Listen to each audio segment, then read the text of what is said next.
આપણે 5 સંવેદન ઇન્દ્રિયો ધરાવીએ છીએ, જેમ કે ચામડી, સ્પર્શ, નાક, ઘ્રાણ એટલે કે ગંધ, આંખ, દર્શન, જીભ, સ્વાદ, કાન, શ્રવણ.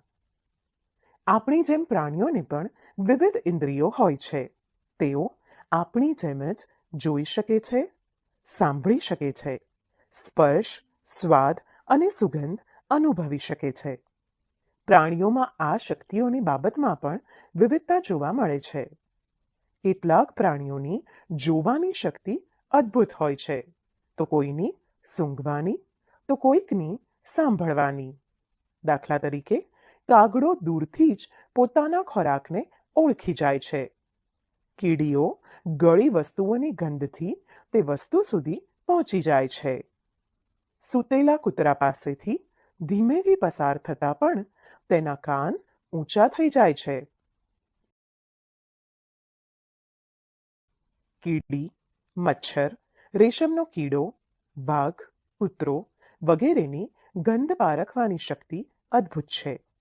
તેઓ પોતાનો ખોરાક, સાથી, દુશ્મન વગેરેની ગંધ ઝડપથી અને ઘણે દૂરથી ઓળખી શકે છે. કીડીને તેના માથા પર 2 એન્ટેના એટલે કે તાણા જેવી મૂછો હોય છે, જેના દ્વારા તે ગંધ પારખી શકે છે. કીડી પોતાના એન્ટેનાની મદદથી જ તેની સાથી કીડીઓ અને બીજી અન્ય કીડીઓને ઓળખી શકે છે. તેની મદદથી જ તે ખોરાકને સૂંઘીને ત્યાં સુધી પહોંચે છે તથા તેનો ઉપયોગ બીજી કીડી સાથે સંદેશ આપ-લે કરવા કરે છે. જ્યારે આપણે તેને નુકસાન પહોંચાડ્યા વગર ક્યારેક તેના માર્ગમાં આડશ મૂકીએ છીએ, ત્યારે તે માર્ગ બદલીને પણ પોતાના દર સુધી પહોંચી જાય છે. કીડી જેમ આગળ જાય છે તેમ એ જમીન પર સુગંધ છોડીને જાય છે, જેની મદદથી બીજી કીડીઓ તેની પાછળ પહોંચી જાય છે. કીડીઓના દરમાં રહેલી રક્ષક કીડીઓ પોતાના દરની કીડીઓને ઓળખી અંદર આવવા દે છે. મોટે ભાગે કીડીમાં સમૂહ ભાવના જોવા મળે છે, તેથી તેઓ પોતાને મળેલો ખોરાક ભેગા મળીને દર સુધી પહોંચાડે છે અને વહેંચીને ખાય છે. રેશમનો કીડો. રેશમનો નર કીડો તેના માદા કીડાને તેની સુગંધથી ઘણા કિલોમીટર દૂરથી પણ ઓળખી શકે છે. મચ્છર માણસને તેના શરીરની સુગંધથી શોધી લે છે. મચ્છર માણસને માણસના પગની પાનીની સુગંધ અને શરીરના તાપમાન પરથી શોધી લે છે. કૂતરા પોતાનો વિસ્તાર પોતાની જાતે નક્કી કરે છે. આ માટે તે પોતાના પેશાબનો ઉપયોગ કરે છે. તે બીજા કૂતરાને તેના પેશાબ અને મળની ગંધથી જાણી શકે છે. કૂતરાની સૂંઘવાની આવડતનો ઉપયોગ આપણે કરીએ છીએ, જેમ કે કાટમાળની નીચે દટાયેલી જીવિત કે મૃત વ્યક્તિને શોધવા, સંતાડેલા વિસ્ફોટકો શોધવા તેમજ અપરાધીનું પગેરું શોધવા વગેરે માટે. મનુષ્ય. આપણે આપણી સુગંધની ઇન્દ્રિયની મદદથી ખોરાક સારો છે કે ખરાબ તે જાણી શકીએ છીએ. ઉપરાંત અમુક વસ્તુઓ, મસાલા, પ્રાણીઓ, ખાદ્ય સામગ્રી વગેરે પણ માત્ર સૂંઘીને જાણી શકીએ છીએ. કેટલીક વાર આપણને ગમતી સુગંધ બીજાને ન પણ ગમતી હોય તેવું બને છે. જેમ કે કોઈક માણસને ગુલાબ, મોગરા, ચમેલી વગેરેની સુગંધ ખૂબ ગમતી હોય છે, જ્યારે કોઈકને આ જ સુગંધ નથી પણ ગમતી. તે માટે અલગ અલગ કારણો હોઈ શકે છે. જેમ કે આપણને ગમતી વસ્તુ પ્રત્યે બીજા વ્યક્તિનો અણગમો હોઈ શકે, કેટલાકને તે વસ્તુની એલર્જી પણ હોઈ શકે છે વગેરે. ઘણી વખત કોઈ વ્યક્તિએ આખો દિવસ પહેરેલા કપડામાંથી વાસ આવતી હોય છે. આનું કારણ તે વ્યક્તિને થતો પરસેવો હોઈ શકે છે. આમ ઘણા વ્યક્તિના પરસેવામાંથી પણ ગંધ આવે છે. વળી ચોક્કસ કોઈ જગ્યાએ કાર્ય કરવાને લીધે પણ વ્યક્તિના કપડામાંથી વાસ આવતી હોય છે. આથી જ મેળો, બસ, ટ્રેન જેવી ભીડભાડવાળી જગ્યાઓએ ઘણી વખત કોઈક દુર્ગંધ આવતી હોય છે. સુગંધ સારી છે કે ખરાબ તે જે તે વ્યક્તિ પર પણ આધાર રાખે છે. જેમ કે કોઈ મોટા ઢગલા પાસેથી પસાર થતાં જ આપણને ખૂબ જ દુર્ગંધ આવે છે અને આપણે આપણું મોં ઢાંકી દઈએ છીએ. જ્યારે ત્યાં કચરાના ઢગલામાંથી વસ્તુઓ વીણતા શ્રમિકો આવી વાસથી ટેવાઈ ગયા હોવાથી તેઓ ત્યાં કામ કરી શકે છે. આ જ પ્રમાણે પોતાના બાળકનું મળ સાફ કરતી વખતે માતા પિતાને બહુ દુર્ગંધનો અનુભવ થતો નથી, પરંતુ અન્ય બાળકના મળને જોતાં જ તેમને દુર્ગંધ અનુભવાય છે. આમ સારી અને ખરાબ સુગંધ દરેક માટે સમાન જ છે, પરંતુ વ્યક્તિ તેને કેવી રીતે અનુભવે છે તેના પર તેનો આધાર રહેલો છે.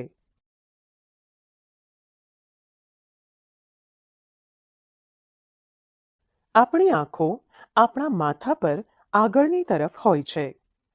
તેમાં આવેલ કીકીની મદદથી આપણે માથું હલાવ્યા વગર પણ બાજુની વસ્તુઓ પણ જોઈ શકીએ છીએ. માણસની આંખોની કીકીનો રંગ કાળો, વાદળી કે ભૂખરો હોય છે. ઘુવડની આંખો માણસની જેમ જ માથા પર આગળની બાજુએ હોય છે. જ્યારે મોટાભાગના પક્ષીઓ જેવા કે પોપટ, કબૂતર, કાગડો, ચકલી, સમડી, કાબર વગેરેની આંખો માથાની બાજુઓ પર હોય છે. તેમની આંખો એક જ સમયે બે અલગ વસ્તુઓ જોઈ શકે છે. જ્યારે તે સીધું જુએ ત્યારે બંને આંખો એક જ વસ્તુ પર કેન્દ્રિત થાય છે. ત્યારે તે અંતરનું અનુમાન કરી શકે છે. જ્યારે આંખો અલગ વસ્તુઓ પર કેન્દ્રિત હોય છે ત્યારે તે તેની જોવાની દૃષ્ટિનો વિસ્તાર વધારે છે. અમુક પક્ષીઓની આંખો સ્થાયી હોય છે અને હલનચલન નથી કરી શકતી. તેથી આવા પક્ષીઓએ આજુબાજુ જોવા માથું હલાવવું પડે છે. તેમની આંખો તેમના માથાની સરખામણીમાં ખૂબ નાની, લગભગ 10મા ભાગ જેટલી હોય છે. કેટલાક પક્ષીઓ જેવા કે સમડી, ગરુડ, ગીધ વગેરે આપણા કરતાં 4 ગણું દૂર જોઈ શકે છે. આથી જ આ પક્ષીઓ આકાશમાં ઊંચે ઉડતા ઉડતા પણ જમીન પર પોતાના ખોરાકને શોધી શકે છે. પ્રાણીઓ આપણા જેટલા રંગો જોઈ શકતા નથી. જે પ્રાણીઓ દિવસ દરમિયાન જાગતા હોય છે તે થોડા રંગો જોઈ શકે છે. જે પ્રાણીઓ ફક્ત રાત્રે જ જાગે છે તે વસ્તુઓને માત્ર કાળા અને સફેદ રંગમાં જ જોઈ શકે છે. પક્ષીઓના કાન સરળતાથી જોઈ શકાતા નથી. તેમને કાનને બદલે ફક્ત છિદ્રો હોય છે જે પીંછાથી ઢંકાયેલા હોય છે. જ્યારે પ્રાણીઓના કાન આપણે સરળતાથી જોઈ શકીએ છીએ, જેવા કે બિલાડી, કૂતરો, હાથી, ગાય, ભેંસ, બકરી, વાંદરો, સસલું, વાઘ, સિંહ, શિયાળ, રીંછ, હરણ વગેરે. કેટલાક પ્રાણીઓના કાન આપણા કરતાં કદમાં ઘણા મોટા હોય છે, જેવા કે હાથી, ઘોડો, બકરી, કૂતરો, હરણ, ગાય, ભેંસ વગેરે. પ્રાણીઓના કાન અને તેમની સાંભળવાની ક્ષમતા વચ્ચે સંબંધ રહેલો છે. જેમ પ્રાણીઓના કાન મોટા તેટલી તેમની સાંભળવાની ક્ષમતા વધુ તીવ્ર જોવા મળે છે. આપણે જો શાંત જગ્યાએ ઊભા રહીને સાવધાનીપૂર્વક સાંભળીએ તો ધીમો અવાજ પણ સ્પષ્ટ સાંભળી શકીએ છીએ. જો આપણે કાન ઉપર હાથ રાખીને બોલીએ તો આપણો અવાજ આપણને મોટો સંભળાય છે.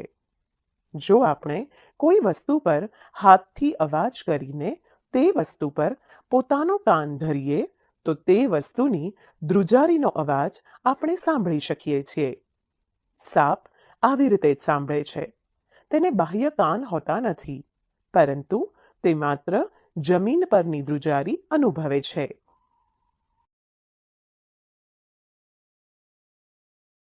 પ્રાણીઓ અને પક્ષીઓ વિવિધ પ્રકારના અવાજ દ્વારા બીજા પ્રાણીઓ કે પક્ષીઓને ભય કે દુશ્મનથી સાવધાન કરે છે. જેમ કે લંગૂર વાઘ કે ચિત્તાની ચેતવણી ખાસ પ્રકારના અવાજથી આપે છે. પક્ષીઓ પણ જમીન પરના અને આકાશમાંના દુશ્મન માટે અલગ અલગ પ્રકારની ચેતવણી આપે છે. જેની મદદથી અભયારણ્યો અને રાષ્ટ્રીય ઉદ્યાનોમાં વાઘ, સિંહ વગેરે કઈ દિશામાં છે તે અધિકારીઓ જાણી શકે છે. ભૂકંપ કે વાવાઝોડું આવવાનું હોય ત્યારે અમુક પ્રાણીઓ અલગ પ્રકારનું વર્તન કરે છે. આવા જ એક અવલોકનથી 2004માં અંદમાન ટાપુના અમુક આદિજાતિના લોકો સુનામીના ભયને જાણીને ટાપુ પરથી સલામત જગ્યાએ ખસી જઈને બચી ગયા હતા. માછલીઓ વિદ્યુત સંકેત દ્વારા ચેતવણી આપે છે. ડોલ્ફિન પણ એકબીજાને સમાચાર આપવા અલગ અલગ અવાજ કરે છે. વૈજ્ઞાનિકોના મત મુજબ પ્રાણીઓની તેમની પોતાની ખાસ એટલે કે વિશેષ ભાષા હોય છે, પરંતુ આપણે તેને સમજી શકતા નથી. પરંતુ પાળતુ પ્રાણીઓ આપણી ભાષાના અમુક શબ્દોને સમજે છે, જે તેમને સતત કહેવામાં આવતા હોય. ગાય ભેંસ પોતાના માલિકના ડચકારા પણ સમજી જાય છે.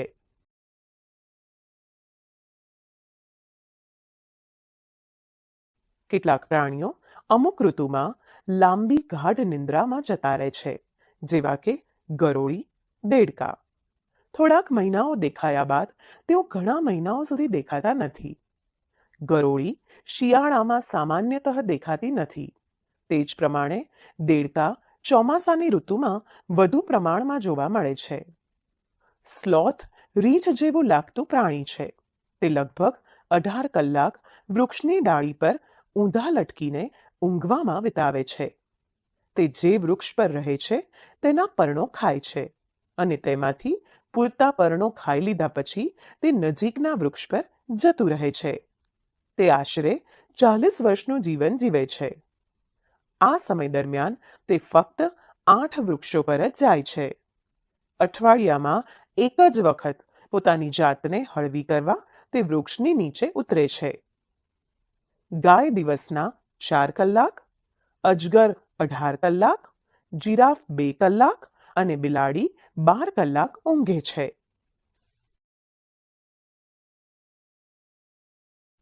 વાઘ રાત્રે આપણા કરતાં 6 ગણું સારી રીતે જોઈ શકે છે. તેની મૂછો ખૂબ જ સંવેદનશીલ હોય છે અને તે હવામાં હલનચલન અને ધ્રુજારી અનુભવી શકે છે, જે તેને અંધારામાં આગળ વધવા અને શિકાર શોધવામાં સહાય કરે છે. વાઘની સાંભળવાની ઇન્દ્રિય ખૂબ જ તીવ્ર હોય છે.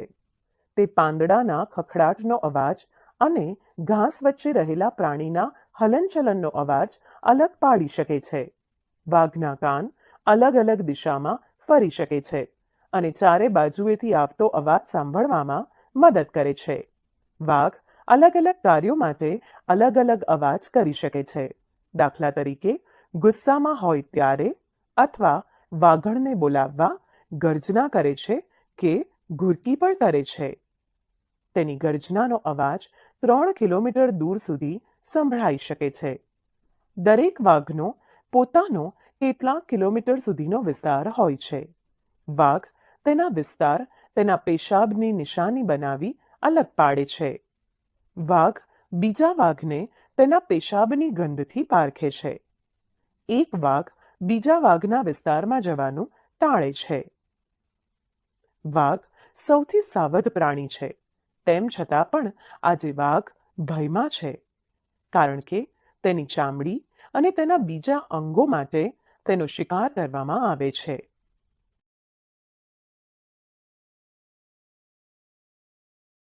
મનુષ્ય ઉદ્યોગો અને ખેતી માટે તેમજ લાકડું મેળવવા આડેધડ રીતે જંગલોનો નાશ કરી રહ્યો છે.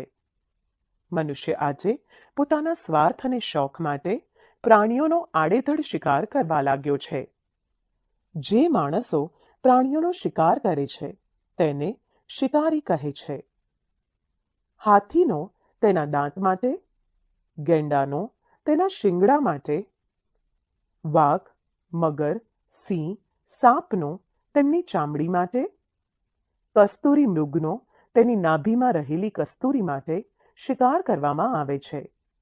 વાઘ અને સિંહ જેવા બીજા કેટલાક પ્રાણીઓની સંખ્યા આવા અનેક કારણોસર ઘટી રહી છે, જેથી એવો ભય છે કે કેટલાક પ્રાણીઓ થોડા સમયમાં લુપ્ત થઈ જશે. આથી જ પ્રાણીઓના રક્ષણ માટે ભારત સરકાર દ્વારા 500 જેટલા અભયારણ્યો અને રાષ્ટ્રીય ઉદ્યાનો બનાવવામાં આવેલા છે, જેમાં પ્રાણીઓ ભય વગર વિચરી શકે છે અને અહીં માનવીય પ્રવૃત્તિઓ પર અંકુશ મૂકેલા હોય છે. જે વિસ્તારમાં પ્રાણીઓ કોઈપણ પ્રકારના ભય વગર ફરી શકે તથા તેમનો શિકાર કરવાની ત્યાં મનાઈ હોય તેવા વિસ્તારને અભયારણ્ય કહે છે. ભારત અને ગુજરાતમાં આવા કેટલાક અભયારણ્યો અને રાષ્ટ્રીય ઉદ્યાનો આવેલા છે, જેવા કે ગીર રાષ્ટ્રીય ઉદ્યાન સિંહ માટે તથા સાબર, દીપડા અને જંગલી ભૂંડ માટે આરક્ષિત છે. વાસંદા રાષ્ટ્રીય ઉદ્યાન, કચ્છનો અખાત દરિયાઈ રાષ્ટ્રીય ઉદ્યાન, કાળિયાર રાષ્ટ્રીય ઉદ્યાન, નળ સરોવર પક્ષી અભયારણ્ય જાણીતા છે. ઉત્તરાખંડમાં જિમ કોર્બેટ નેશનલ પાર્ક હાથી, વાઘ, ચિત્તા, હરણ અને રીંછ વગેરે માટે આરક્ષિત છે. રાજસ્થાનના ભરતપુર જિલ્લામાં ગાના નેશનલ પાર્ક, સાઇબેરિયન ક્રેન, વિવિધ પક્ષી, સાબર, કાળા હરણ, ઘડિયાળ તેમજ જંગલી ભેંસ વગેરે માટે આરક્ષિત છે. અસમનું કાઝીરંગા નેશનલ પાર્ક ચિત્તા, એક શિંગડાવાળા ગેંડા માટે આરક્ષિત છે. કર્ણાટકમાં બાંદીપુર નેશનલ પાર્ક હાથી, ચિત્તા, દીપડા, હરણ, સાબર વગેરે માટે, જ્યારે મધ્યપ્રદેશનું કાન્હા નેશનલ પાર્ક વાઘ, સાબર, દીપડા, બારાસિંઘા માટેનું જાણીતું રાષ્ટ્રીય ઉદ્યાન છે. ભારત સરકાર દ્વારા બધા જ રાજ્યોમાં આવા પ્રાણીઓ અને પક્ષીઓ માટેના સુરક્ષિત વિસ્તારો બનાવવામાં આવ્યા છે, જ્યાં બીજા પ્રાણીઓને ચરાવવા તથા બીજી કોઈ આર્થિક પ્રવૃત્તિની પણ મનાઈ કરવામાં આવેલ છે, જેથી પ્રાણીઓ ભય વિના હરીફરી શકે તથા આ વિસ્તારોમાં તેમની પ્રજાતિ વધારવાના પણ પ્રયત્નો થઈ રહ્યા છે.